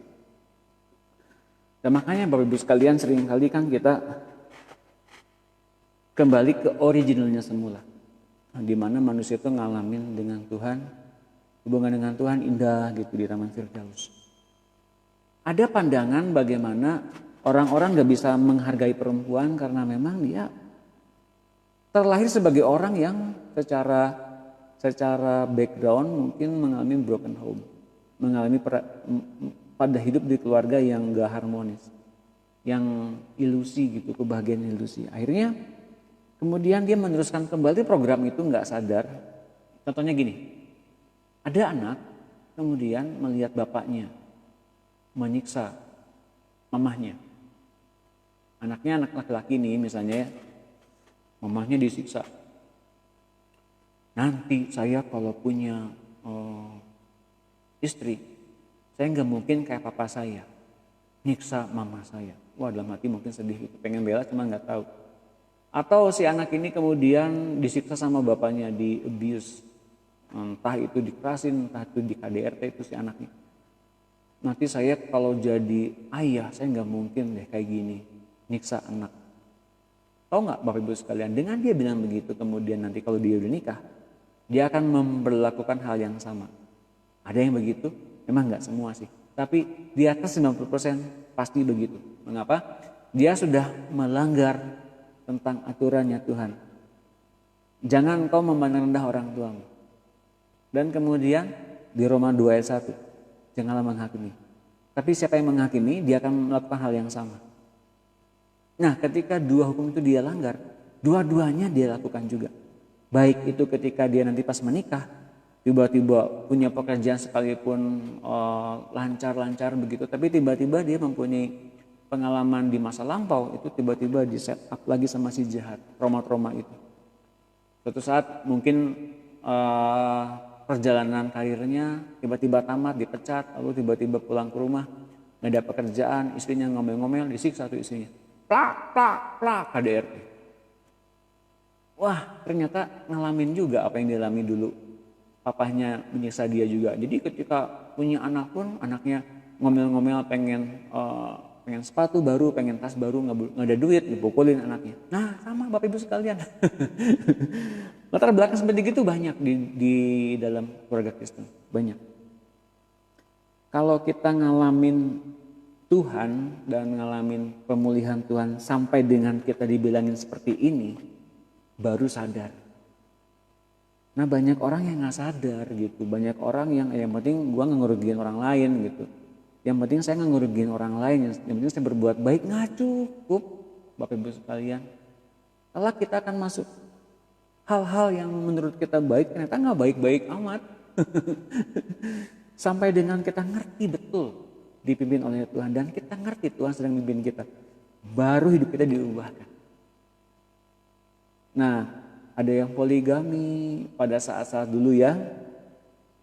Ada yang bertanya nih di inbox saya, Pak tolong bahas dong masalah poligami. Poligami dalam ayat di Perjanjian Lama, Tuhan izinkan adanya suami yang punya beberapa istri, contohnya Daud. Amin. Izinkan itu terjadi. Tapi sebetulnya di hati Tuhan enggak seperti itu. Kemudian ketika Tuhan datang di diri manusia, ia menertibkan semuanya dan kemudian di dalam 1 Tesalonika ya, nanti saya lihat ayat. Seorang suami atau seorang laki-laki mesti punya satu istri saja. Enggak boleh poligam. Bahkan kalau aturan-aturan sebagai penatua, sebagai diaken, itu mesti seorang bukan yang petobat baru. Bahkan sebagai kepala keluarga yang baik, yang punya satu istri saja. Jadi jelas bahwa dalam perjanjian baru Tuhan dan sebelumnya Tuhan menginginkan adanya pernikahan kudus dari seorang suami, seorang istri. Jadi benar-benar nggak ada will, ada pil, nggak ada. Mudah-mudahan jelas ya. Mudah-mudahan jelas. Terjawab pertanyaannya Ibu Sri. Tadi ada pertanyaan dari Ibu Sri tentu saja. Ya. Ya. Banyak sekali Bapak Ibu sekalian di luar sana yang mengajarkan tentang kebijaksanaan dalam rumah tangga perempuan, tapi masih berupa lapisan luarnya aja. Misalnya seperti yang kita sering dengar ya, pernikahan itu mesti take and give, wah gitu ya. Oh no take and give, always giving. Memberi kepada orang yang kita kasih, memberi yang terbaik, memberi dan tidak pernah menuntut atau menghitung jasa. Apa yang pernah aku lakukan pada masa kamu begini sama saya? Oh gitu ya. Itu namanya seperti mengungkit jasa-jasa kepada orang lain. Nah kita nggak seperti begitu. Kita selalu memberi diri kita untuk yuk mengasihi lebih dulu. Always giving. Nggak pernah kita menerima atau menuntut kasih dari orang lain. Atau dari pasangan kita. Mudah-mudahan jelas ya Ibu Sri ya. Nah kita lanjutkan di bilangan 30 ayat 10. Jika seorang perempuan di rumah suaminya bernazar atau mengikat dirinya kepada suatu janji dengan bersumpah dan suaminya mendengarnya tetapi tidak berkata-kata kepadanya dan tidak melarang dia, maka segala nazar perempuan itu akan tetap berlaku dan setiap janji yang mengikat diri perempuan itu akan tetap berlaku juga. Tetapi jika suaminya itu membatalkannya dengan tegas pada waktu mendengarnya, maka ucapan apapun yang keluar dari mulutnya, baik nazar maupun janji, tidak akan berlaku. Suaminya telah membatalkannya dan Tuhan akan mengampuni istrinya itu. Jelas ya, jadi bisa dibatalkan. Bisa dibatalkan dan tidak terjadi di kemudian hari. Nah ini yang dimaksud dengan penghapusan memori, penghapusan sejarah. Sejarah itu kita pikir yang sudah berlalu di masa akan datang. Sebetulnya kalau kita bisa ngalamin ini bersama-sama dengan Tuhan, kita akan mengalami yang namanya marifat. Apa itu marifat? Marifat itu dari dalam bahasa TB atau Alkitab pengetahuan. Alkitab yang kita pegang adalah pengetahuan, hikmat, pengertian, pengetahuan. Nah, marifat itu berupa pengetahuan. Apa itu marifat? Hal-hal yang telah terjadi di hari-hari yang lalu, di masa-masa lampau, bahkan kita belum kita masih ada dalam kandungan mamah kita sekalipun, dinyatakan oleh Tuhan di hati kita. Itu marifat. Dan di hari ini juga di hari-hari yang akan datang, itu marifat juga. Akan ada diberikan marifat. Nah, tapi berkaitan dengan masa-masa yang akan datang, Tuhan memperlengkapi kita juga dengan nubuatan. Oke, nubuatan itu untuk mengetahui rahasia yang dia akan datang. Jadi marifat dan nubuatan dan juga hikmat untuk mengucapkannya. Agar orang lain yang mendengarnya dibangun oleh pernyataan tersebut. Jadi butuh namanya hikmat. Kita ulang lagi ya. Orang-orang yang bisa mengetahui di masa lampau ada kesalahan-kesalahan tertentu dari Tuhan, Tuhan nyatakan lewat marifat. Dan apa yang terjadi di hari ini juga itu marifat juga. Dan kemudian pengetahuan yang akan terjadi di masa yang akan datang, marifat juga. Tapi marifat yang di masa yang akan datang itu bergaul erat dengan yang namanya nubuatan. Menyampaikan nubuatan itu bisa jadi kita untuk kepentingan diri sendiri dan juga itu untuk kepentingan orang lain. Tapi untuk kepentingan orang lain kita perlu namanya hikmat. Agar orang yang mendengarnya beroleh pembangunan dari perkataan-perkataan Tuhan dalam hidupnya. Nah, kalau kita latih terus hikmat, nubuatan dan marifat, kemudian tumbuh yang namanya yang lain, karunia iman, mukjizat, bahkan kesembuhan. Nah, semua itu perlu kita latih. Bukan dengan latihannya melatih karunia roh dengan berpuasa saja, enggak. Tapi lewat hati yang kita minta Tuhan ubahkan terus-menerus. Mana lebih enak, mana yang lebih asik Bapak Ibu sekalian. Kalau kita melatih diri menjadi orang yang sakti, serba banyak tahu, tapi hati kita nggak diubahkan sama Tuhan. Tahu-tahu pas Tuhan datang kita nggak akan keangkat, meskipun sakti kita tahu tentang marifat, nubuatan, hikmat, tahu deh semuanya, tapi pada saat pengangkatan nggak terangkat. Hati kita belum beres. Atau kita punya hati yang beres di hadapan Tuhan, diubahkan terus bersih gitu ya. Lama-lama kita ngalamin hatinya Tuhan. Nanti tentang apa yang dulu di masa lalu yang pernah kita salah, kita dikoreksi sama Tuhan. Lalu hari ini Tuhan janjikan soal hari-hari yang kita akan tepati bersama-sama dengan Tuhan adalah hari-hari yang penuh dengan sukacita, nggak takut, nggak cemas, nggak khawatir. Di kemudian hari pun, di hari-hari depan sudah diberikan mimpi-mimpi, di waktu malam ada vision, ada nubuatan, kita menjadi orang yang teratur, tertib dalam hidupnya Tuhan. Lewat hati yang diubah. Dan pada saat pengangkatan pun kita akan terangkat naik karena hati kita diubah. Mending mana? Mending pertama atau yang kedua? Oleh karena itu Bapak Ibu sekalian, di hari-hari awal pemuridan online yang pada masa karantina itu, saya membagikan soal perubahan karakter, perubahan hati. Agar memastikan kita sampai di tujuan, tapi hari ini kita jalan bareng dengan Tuhan. Selama jalan bareng dengan Tuhan itu kita diubahkan banyak. Bukan menjadi orang yang sakti, tapi menjadi orang yang kemudian gagal. Enggak. Hati yang diubahkan, hati yang betul-betul mengubahkan karakter kita, kemudian membuat kita untuk ngalamin Tuhan. Ngalamin Tuhan, hari demi hari kita diubahkan, cara pandang kita makin diubahkan. Mungkin masih dalam badai, mungkin masih dalam gelombang-gelombang yang keras. Tapi di akhir nanti ketika Tuhan datang di awan-awan, Tuhan kenal siapapun yang anak-anaknya berjalan bersama-sama dengan Dia sepanjang di dunia ini. Amin. Tuhan tahu loh perubahan hati setiap anak-anaknya. Tahu Dia ngalamin kan dalam hidup kita, ngalamin sendiri gitu. Yuk kita lihat ayatnya. Ini keren banget ayatnya. Wahyu 3.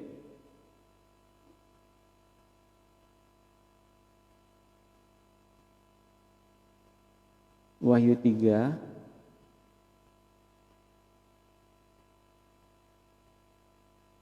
ayat 20. Saudaraku, Bapak Ibu sekalian, baca baik-baik ayat ini. Ada catatannya kan? Catat ya di ayat ini. Nanti malam-malam pas lagi saat teduh, tanya sama Tuhan. Ngobrol sama Tuhan. Yuk kita baca. Lihat, aku berdiri di muka pintu dan mengetok. Jikalau ada orang yang mendengar suaraku dan membukakan pintu, aku akan masuk mendapatkannya dan aku makan bersama-sama dengan dia dan ia bersama-sama dengan aku. Lihat, kata Tuhan, aku berdiri di muka pintu. Di muka pintu yang mana? Pintu hati. Lalu dia mengetok. Tok, tok, tok. Jikalau ada orang yang mendengar suaraku dan bukain pintu. Pintu hati kita mau dibukain? Mau, Pak. Di mana pintu hati? Di sini, Pak. Enggak, Bapak Ibu sekalian. Enggak. Bukan di sini. Pintu hati itu bukan di situ. Pintu hati itu di mulut. Dengan mulut yang mengaku dan hati yang percaya. Tuhan, aku mau buka hati saya. Nah, ketika kita buka hati kita lewat mulut kita, dia masuk di hati kita. Aku percaya Engkau sanggup mengatasi segala sesuatu. Aku percaya Engkau sanggup untuk menyembuhkan segala sesuatu, memulihkan segala sesuatu. Jadi ketika kita membuka hati untuk dia hidup dalam hati kita, kemudian kita percaya dia melakukan lebih banyak dari apa yang kita pikirkan. Kemudian ia masuk, lihat ini, ia masuk, lalu ia makan bersama dengan kita.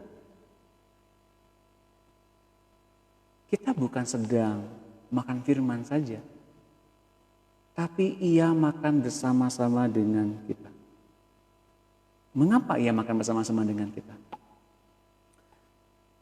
Ia makan bersama-sama dengan kita artinya ia mengadakan hubungan, mengadakan satu koneksi yang tidak saja akrab, dekat, tapi kemudian ia menghidupkan kita. Mengapa Petrus gambarin itu lewat perjalanan di atas air kepada Petrus? Dalam ketidakmampuan sebagai manusia yang gak bisa nentang hukum alam, Petrus secara hitung-hitungan gak bisa berjalan di atas permukaan air. Tapi ketika ia memandang kepada Yesus, ia bisa berjalan di atas permukaan air dan mengalahkan hukum-hukum dunia. Hukum gaya berat. Apapun dia kalahkan karena lihat Yesusnya. Nah, ketika kita sekarang mengundang dia masuk, hal yang pertama ia lakukan adalah ia makan bersama-sama dengan kita. Ia mau ngalamin kita tuh sedihnya gimana, ia mau. Ia mau ngalamin kita tuh kehilangannya gimana, ia mau. Ia mau ngalamin kita tuh seperti terpuruknya, seperti apa, dia mau. Tapi kemudian yang ia inginkan adalah bentuk yang kedua. Dan ia bersama-sama dengan aku.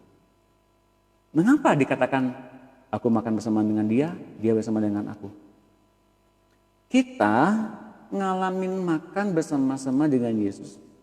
Artinya kita mendapatkan damai sejahteranya, sukacitanya, pengharapannya, perkataannya, kebenarannya, bahkan hidupnya. Bahkan hidupnya berlimpah-limpah itu. Bahkan masa yang akan datang, bahkan masa yang akan jauh-jauh di dunia yang akan datang. Dan lihat ini ayat 21-nya tidak kalah luar biasanya. Ayat 21-nya ini. Kalau kita membiasakan diri makan bersama-sama dengan Tuhan dan Tuhan makan bersama-sama dengan saya, barang siapa menang, ia akan kududukan bersama-sama dengan aku di atas tahtaku, sebagaimana aku pun telah menang dan duduk bersama-sama dengan Bapakku di atas tahtanya. Bapak Ibu sekalian, kita ngerti sekarang hubungan yang kita adakan dengan Tuhan. Selain Dia yang punya pengen hubungan itu dengan kita, selain Dia yang sendiri punya inisiatif itu dengan kita, bahkan kemudian Ia janjikan, yuk yang menang duduk bersama dengan aku di atas tahtaku. Jadi ending seorang Kristen itu jelas. Menjadi overcomer, menjadi penguasa, menjadi pemerintah bersama-sama dengan Tuhan. Bukan sembarang ngidupin di surga gitu ya. Oh di surga ada banyak rumput, ada damai indah sekali. Enggak cuma itu Bapak Ibu sekalian, kita mesti ngalamin hidup bersama-sama dengan Tuhan. Makan bersama-sama dengan Dia makan bersama-sama dengan kita. Setiap Dia makan bersama-sama dengan kita, pastikan kekhawatiran, kecemasan, ketakutan kita tentang apapun diambilnya oleh kehidupan yang berlimpah-limpah itu. Jadi ketika Dia ngambil itu semua, Dia berikan kepada kita damai sejahtera, sukacita, pengharapan. Selalu begitu. Rumah yang kosong nggak boleh dibiarkan tersapu bersih, kosong gitu aja, enggak. Tapi mesti diisi oleh berbagai kebenaran firman Tuhan dan praktek firman dan kebenaran yang memerdekakan akal budi kita. Kita masih banyak praktek. Makan bersama-sama dengan Tuhan, itu seperti itu. Keren banget kan? Wah asik, pasti banyak mau. Kita doa lagi. Yuk kita doa lagi yuk.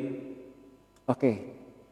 Di dalam Facebook saya sering kali mencantumkan jangan lewatkan. Mengapa di tengah-tengah seperti begini, pembelajaran seperti begini itu, saya didorong untuk berdoa di tengah-tengah ya, agar semua yang kita dapatkan sepanjang online ini, yang terbaru bahkan saya pun nggak ngerancang ini tiba-tiba muncul gitu, tiba-tiba dikasih begitu, pasti ada yang perlu didoakan, ada yang perlu mendapatkan breakthrough, roh yang menembus batas. Ini saat-saatnya. Yuk kita doa sekarang, Bapak dan Ibu sekalian, arahkan kepada Tuhan. Angkat tanganmu di depan Tuhan. Kemarin saya dapat satu kabar luar biasa. Pak, sepanjang berdoa tuh rasanya saya kena banget deh. Saya sempat ditampar dan saya langsung jadi ngerti Tuhan tuh mimpinya gimana. Dan saya tiba-tiba berbahasa roh. Wah, ada yang udah bisa berbahasa roh. Padahal saya di sini, mereka di sana. Nah Bapak Ibu sekalian, yuk kita alami Tuhan lebih lagi. Kalau sekarang kita membatasi Tuhan dengan hanya, ya ini kan namanya online ya. Jadi saya mah ya hanya dengar-dengar aja lah, barangkali yang ambil yang cocok-cocok aja. Ya rugi Bapak Ibu sekalian. Kalau sekarang kita ngambil hanya yang gitu-gitunya, yang selalunya saja, tapi nggak pernah ngalamin Tuhan, rugi banget. Nah itu saya sekarang mengundang Bapak Ibu sekalian untuk, yuk kita doa sama-sama. Terima yang apa yang sedang didoakan pada sore hari ini buat Bapak Ibu sekalian. Yuk kita doa. Kalau perlu Anda berbahasa roh silakan, kalau perlu Anda kalau menerima ini semua nubuatan, kau catat di dalam catatan pribadimu, silakan aja. Ya, yuk kita doa. Haleluya. Haleluya. Tuhan, kami mendengar Kau bicara, kami mendengar Kau mengetuk pintu. Siapapun saja sekarang yang mendengar Engkau bicara di dalam hati kami, siapapun saja yang mendengar Kau bicara, ketika Kau ketok pintu, mari Tuhan Kau masuk di hati kami. Mari Tuhan Kau lawat kami. Mari Tuhan Engkau hidupkan kami.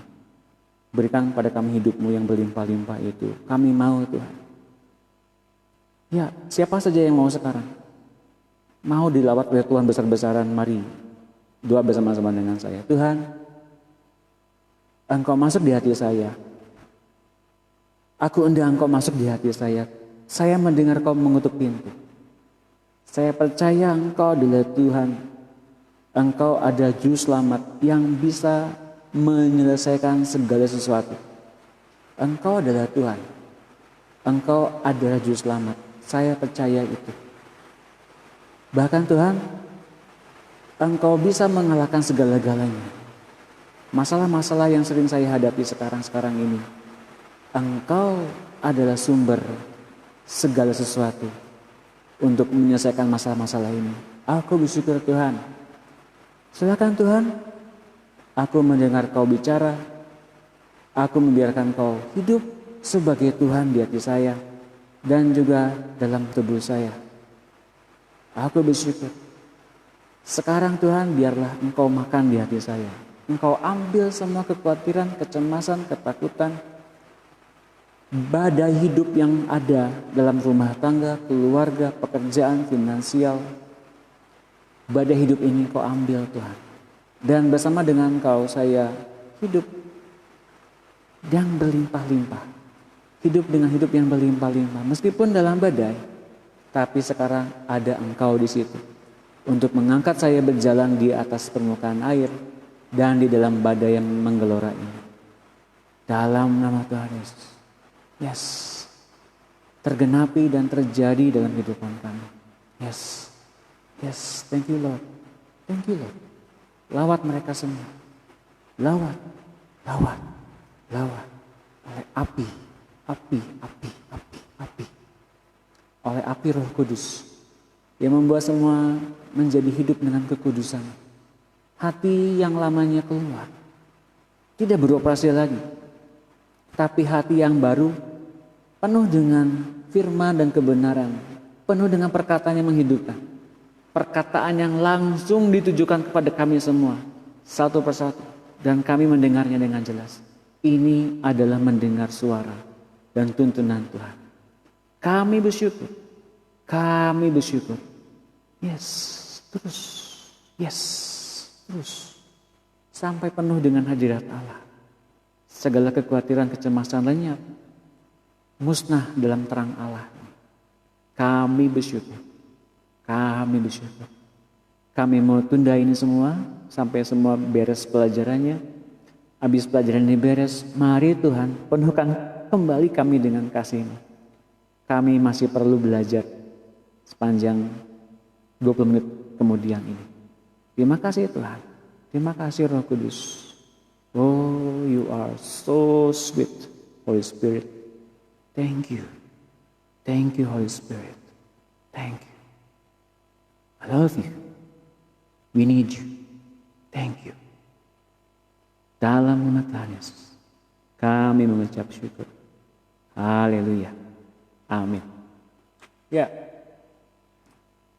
Ada yang ngalamin apa Bapak Ibu sekalian? Wow. Kalau saya bilang bahwa ada yang dialami oleh terutama perempuan-perempuan, kalau engkau dilawat oleh Roh Kudus, bersyukurlah, itu memang dia. Nanti di inbox ya, seperti apa rupanya. Beberapa orang udah ngalamin, ya. Inbox ya, pasti penasaran. Wah, siapa sih yang ngalamin? Nah, pasti penasaran. Nanti saya akan kasih tahu kesaksian mereka yang di inbox saya. Keren, pasti ketika Roh Kudus menggerakkan kita untuk berdoa bersama-sama, pasti hasilnya luar biasa. Oke. Bila seorang laki-laki yang diberi prioritas atau kehormatan oleh Tuhan tapi tak berani mengambil posisinya sebagai pemimpin atau kepala, baik dalam suatu peperangan atau pimpinan jabatan, maka Tuhan sering mengalihkan otoritas atau kehormatan itu kepada perempuan. Masih ingat ya ada Deborah? Deborah itu seorang hakim. Jadi seorang hakim yang pada zaman Barak dia ternyata jadi panglima perang, memimpin perang. Tapi Baraknya nggak mau memimpin.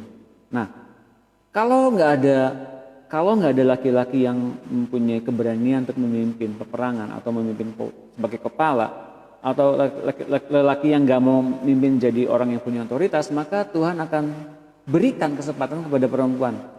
Kalau Bapak Ibu sekalian menangkap pelajaran Paulus, perempuan tuh nggak boleh ngajar, nggak apa-apa, memang benar. Artinya adalah kalau perempuan ngajar berarti nggak ada laki-laki yang bisa ngajar. Dan Bapak Ibu sekalian, saya menyarankan agar para ibu-ibu, saudariku, yuk punya karunia pengajaran.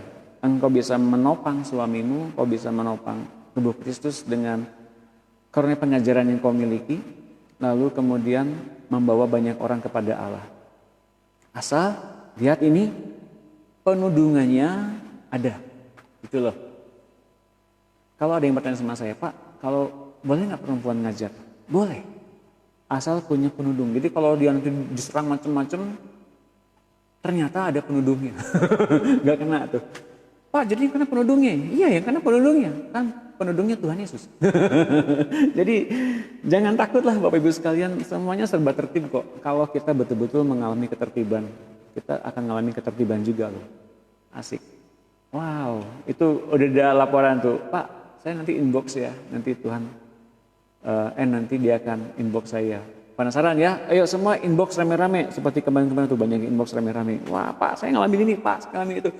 Wow, itu Tuhan yang kerja loh, bukan saya. Saya hanya beritain kebenaran firman Tuhan dan Anda semua menerima Tuhan pasti dilawat. Amin. Gak mungkin ada yang terlewat. Kalau sekarang Pak saya belum dapat apa-apa. Yuk dengerin lagi dari pertama tuh. Pasti dapat deh. Gak mungkin gak dapat ya. Hakim-Hakim 4 ayat 8. Jawab Barak kepada Deborah, jika engkau turut maju aku pun maju. Tapi jika engkau tidak turut maju aku pun tidak maju.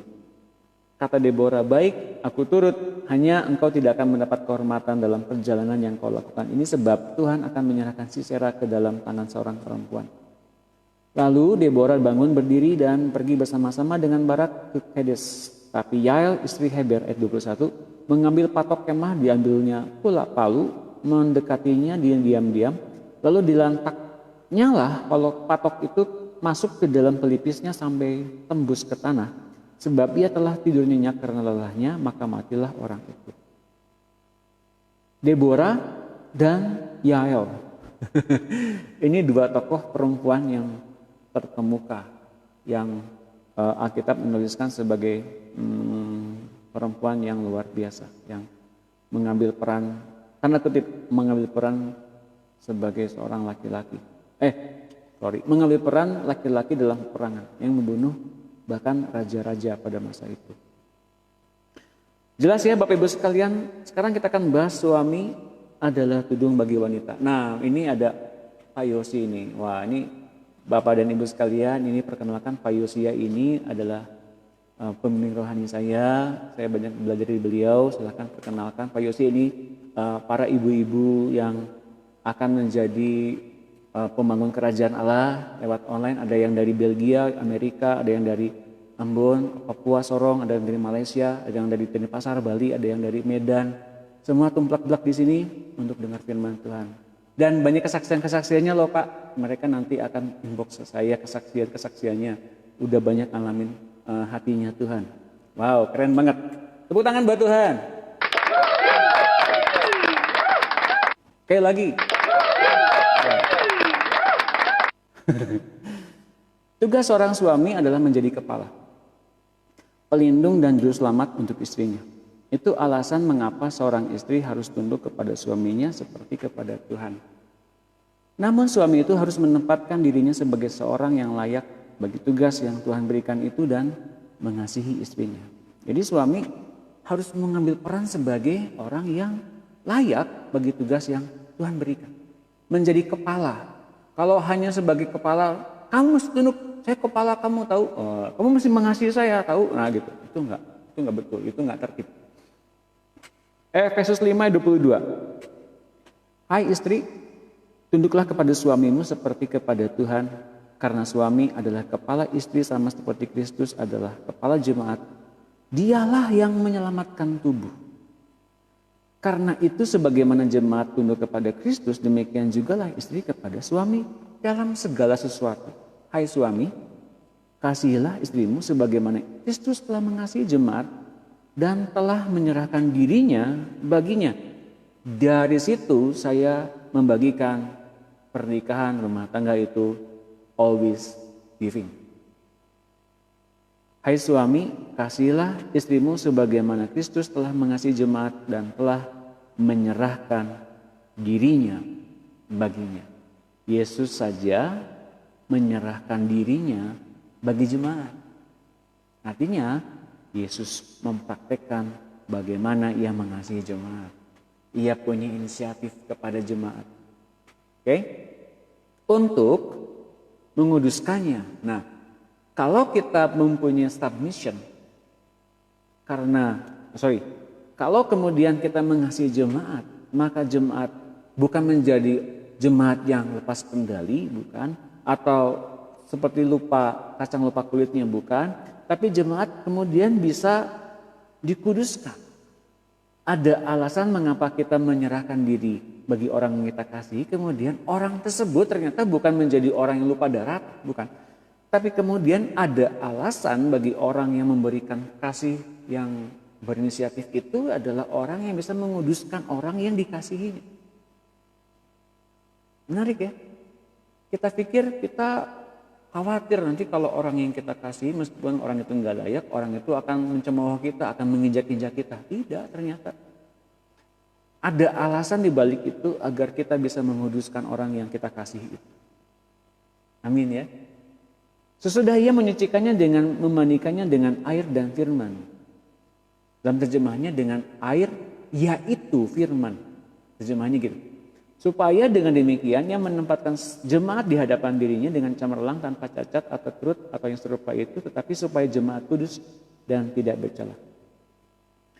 Agar kita mempunyai jemaat atau mempunyai pasangan yang kudus, pasangan yang nggak bercela, nggak ada kerut, engkau mesti relakan dirimu, terhilang kesombongannya, tinggi hatinya, mulai kasih, always giving. Kemudian ada alasan untuk kemudian mereka yang kita kasih dikuduskan oleh firman yang kita ucapkan, dan kemudian orang tersebut mempunyai potensi tanpa cacat, tanpa kerut, hidup di hadapan Tuhan cemerlang. Bapak Ibu sekalian ngerti ya? Ini ayat ini banyak kita baca, tapi kalau dibukain oleh Roh Kudus semuanya makin jelas, ngerti. Sekali urusan tudung bagi perempuan ini beres, lihat ini, wanita dapat melakukan banyak hal dan amat efektif dalam segala pekerjaan. Ada kecenderungan juga bagi perempuan bahwa mereka bahkan sanggup melakukan semua pekerjaan jauh lebih baik daripada seorang laki-laki. Ini saya mau ceritakan tapi ini lebih dalam. Gak mungkin saya kontennya terbatas gini, gak mungkin. Kontennya pasti lebih dalam. Dan kalau Bapak Ibu sekalian mengerti ini, wah Anda akan menjadi perempuan-perempuan hebat. Tapi perempuan-perempuan yang bertudung. Dalam hal ini perempuan itu harus menyadari kembali posisinya. Ia tetap selalu membutuhkan seorang laki-laki sebagai penudung. Amsal 18 ayat 22. Siapa mendapat istri, mendapat sesuatu yang baik dan ia dikenan Tuhan. Kalau orang dapat istri itu dia dikenan Tuhan dan mendapat yang baik. Nah, saya bersyukur firman ini tergenapi dalam hidup saya. Sementara laki-laki harus belajar, harus diajar juga untuk menjadi penudung dari seorang perempuan. Ini penting. Kalau perempuan ada submission, maka laki-laki juga belajar menjadi penudung. Kalau tidak, ia akan mempergunakan otoritasnya secara salah atau abusive. Dengan menekan dan mengatur istrinya bukan dengan kasih namun memperbudaknya. Tangannya yang seharusnya melindungi berubah menjadi alat perusak. Penting bagi perempuan memiliki hikmat untuk belajar menempatkan diri di dalam perlindungan seorang suami. Pada umumnya perempuan memiliki kemampuan lebih baik untuk mendekat kepadaku dan memperoleh nasihat yang diperlukannya. Dengan ia terus mendengarkanku, ia akan tumbuh menjadi semakin bijaksana untuk menjadi pengajar yang baik bagi perempuan-perempuan yang lain. Mengapa saya bilang nanti Anda semua punya karunia pengajaran? Dari situ. Juga bisa menjadi contoh bagi suaminya dalam hal mendengarkan suaraku, kata Allah. Istri adalah pemberian yang baik bagi seorang laki-laki karena ia dikenan Tuhan. Karena itu siapa diberi seorang istri wajib menjadi tudung yang baik dan menjadi juru selamat bagi istrinya terhadap serangan si iblis. Ingat, perempuan adalah pribadi yang paling gampang diserang si iblis. Ingat, ya. Keselamatan istri terletak di tangan suaminya. Karena itu bila seorang istri mendapat serangan dari setan-setan, jangan suaminya berkata, aku serahkan istriku ke tangan Tuhan. Iblis dengan merdeka mendapat jalan masuk untuk membunuh dia. Sebaliknya suami harus berdiri di samping istrinya dan berkata, "Ia pemberian Tuhan bagiku. Kalau kau serang dia iblis, engkau berhadapan dengan aku. Dan aku didukung oleh seluruh surga. Nyahlah kau iblis." Nah ini baru keren. Jangan disiksa ya. Istri itu ya, jangan dipukul-pukulin, jangan diperintah masak indomie, bikin kopi. Jangan gitu ya. Efesus 5:28, demikianlah juga suami harus mengasihi istrinya sama seperti tubuhnya sendiri. Siapa yang mengasihi istrinya, mengasihi dirinya sendiri. Sebab tidak pernah orang membenci tubuhnya sendiri, tapi memelihara dan merawatnya, sama seperti Kristus terhadap jemaat, karena kita adalah anggota tubuhnya. Ya, hal yang sebaliknya juga terjadi bila suami diserang iblis dan mendekati ajalnya. Seorang istri berhak meminta perlindungan Tuhan agar suaminya sebagai tudungnya dipertahankan. Bila ia telah berdosa, istrinya yang rela menanggung dosa suaminya dapat menyelamatkan suaminya. Memang dia akan menderita, tapi ia dapat menyelamatkan suaminya. Bapak Ibu, ini penting. Ada beberapa anggota pemerintahan online inbox saya, "Pak, kenapa ya saya makin begini Pak, makin begini, makin begitu, makin begini, makin begitu." Oh Bapak Ibu sekalian, kalau Anda sekarang ngerti ini, bahwa Anda sedang mengambil peran sebagai penolong bagi suamimu, kalau engkau betul-betul di hadapan Allah sebagai perempuan penolong yang sepadan bagi suamimu, Anda sedang menghadapi teror badai hidup yang besar itu, tapi engkau punya penudung sekarang. Dan penudung itu adalah Tuhan Yesus. Selain itu saya sering menopang Bapak Ibu sekalian, menopang ibu-ibu sekalian yang suami-suaminya belum kenal sama Tuhan, bahkan mungkin sedang mengalami hal-hal di luar sana yang kita nggak tahu gimana. Tapi seperti penderitaan tertusuk gitu ya, seperti dihimpit oleh stres. Saya mau kasih tahu, engkau memang mengalami badai kehidupan, tapi engkau nanti dimenangkan oleh Tuhan karena engkau jadi pembela bagi suamimu. Meskipun suamimu belum seorang Kristen, belum seorang anak Allah, tapi sehari-hari ini kalau engkau mengerti ini, engkau sedang dijadikan sebagai penolong bagi suamimu berhadapan dengan badai, tapi jangan takut. Yang menghadap badai lebih awal adalah penudungmu, yaitu Tuhan Yesus. Bapak Ibu, kelak semua akan akan terda badainya. Gak mungkin ada badai terus-menerus. Saya berdoa agar saudariku, ibu-ibu yang terkasih yang mengikuti acara ini yang sedang menghadapi badai, engkau gak sendiri, engkau punya penudung. Engkau berikan kesempatan pada penudungmu itu untuk memprotek, melindungi engkau, menundungi engkau lebih leluasa lagi. Mungkin yang terjadi kau sakit hati, tapi serahkan sakit hati itu kepada Tuhan. Tuhan, engkau ambil sakit hati, engkau ambil kekhawatiranku, engkau ambil bayang-bayangan tentang kekerasan suamiku itu, kau ambil. Aku mengasihinya. Memang jadinya menderita, tapi kemudian ia bisa menyelamatkan suaminya. Keren ya? 1 Korintus 7:16. Sebab bagaimana engkau mengetahui, hai istri, apakah engkau tidak akan menyelamatkan suamimu?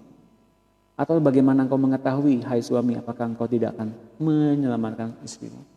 Dengan tindakan seperti sesederhana itu, saya mau mengasihi pasangan saya lebih lagi. Engkau sedang menyelamatkan dia. Bahkan mungkin lebih dari itu, engkau sedang memberikan ia kesempatan untuk bertobat dan mengenal Tuhan. Ayo Bapak Ibu sekalian, berpengharapanlah kepada Tuhan karena ia yang sedang memberikan kepada kita penudungan. Nah, besok saya akan membahas tentang perempuan mandul atau perempuan yang ditinggalkan suami. Mandul itu bukan berarti mandul apa ya? Maksudnya perempuan yang nggak bisa berbuah bagi kerajaan Allah. Dibikin berbuah loh. Punya anak rohani banyak. Perempuan yang ditinggalkan suami itu ada aib kejandaannya, nanti kita akan bereskan juga. Jadi Bapak Ibu sekalian yang mengikuti acara ini, pastikan juga besok dan undang semua teman, kerabat, saudara, sahabat yang mempunyai masalah dan perkawinan. Saya bukan penasihat perkawinan, tapi firman Tuhan demikian begitu saya sampaikan dan kita ngerti sekarang kita sedang dituntun jadi apa? Ternyata kita sedang menjadi pengajar-pengajar dalam kerajaan Allah. Dan kalau kita mengambil sekarang kesempatan itu, kerajaan Allah akan membackup kita dengan sempurna.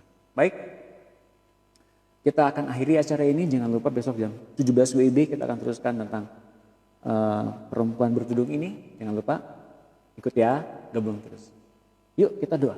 Haleluya, Bapa Surgawi, kami bersyukur Kau begitu melawat dengan indah. Kami anak-anak Allah di tempat ini yang ada di pulau-pulau maupun ada di luar negeri. Engkau semua lawat dengan kasih-Mu yang besar itu. Ubah hati kami senantiasa agar kami bisa memandang Engkau, bisa berjalan bersama-sama dengan Engkau, dan lewat perjalanan hidup itu kami semakin serupa dengan Engkau Tuhan. Kami menyatu dengan Engkau Tuhan. Kami bersyukur seberapapun kami mengalami badai gelombang, tapi kami melihat Engkau senantiasa. Dan bersama-sama dengan Engkau kami pun berjalan di atas ketidakmungkinan. Segala kuasa maut, segala apapun yang merintangi kami dengan Engkau, bahkan Engkau habiskan itu. Engkau mengadakan hubungan pribadi dengan kami. Oleh karena itu kami bersyukur, kami ngalamin Engkau Tuhan. Dan Roh Kudus, Engkau yang memeteraikan di dalam hati kami setiap perkataan-perkataan Tuhan, setiap firman dan kebenaran kami dengar. Buat itu menjadi satu memori yang indah dan menjaga kami menjadi perisai, menjadi iman dalam kami menapaki hidup ini. Kami telah dimenangkan, kami dimuliakan, kami dipulihkan, dan bahkan kami disembuhkan. Di dalam nama Tuhan Yesus, barang siapa yang sedang sakit, Engkau yang menyembuhkan, Engkau yang melawat.